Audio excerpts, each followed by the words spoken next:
کا سلسلہ ہوا تو اب جو آپ کو بتانا چاہ رہا ہوں، ایسی دوستی دیکھی ہوگی آپ نے. ہم آرام باغ جا رہے ہیں تو وہاں پر ایک ساتھی مل رہا ہے.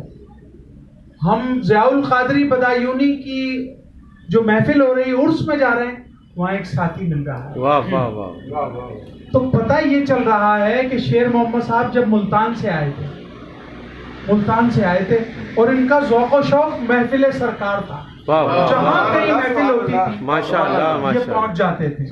اور میں عرض صرف یہ کرنا چاہتا ہوں، میں آج کے ان دوستوں کو یہ بتانا چاہتا ہوں کہ ہماری دوستیاں 40 سالوں پر مشتمل ہیں اور اس میں نشیب و فراز نہیں آتا ماشاءاللہ، کیونکہ وہ کسی مقصد کے لیے نہیں ہوتی. تو الحمدللہ شیر محمد صاحب جو ہے جب محفل ختم ہوتی تو یہ مجھ سے پوچھتے کہ آپ کہاں رہتے ہیں. میں نے کہا شاہ فیصل میں.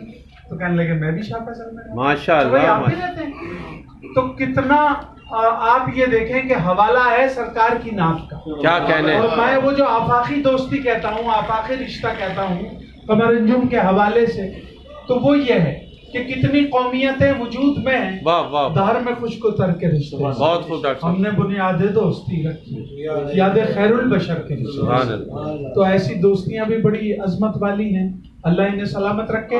اور میں نے 1986 میں ایک کتاب مرتب کی، لاکھوں سلام، اعلیٰ حضرت کی سلاموں پہ تضمینیں جمع کی. سبحان اللہ. تو اس میں شیر محمد صاحب ایک شفیق احمد شفیق کی ملتان سے تضمین مجھے لا کے دی. مطلب ایسا تعاون، خاموشی سے تعاون کر دیتے اور بڑے یہ خاموش مجاہد ہیں.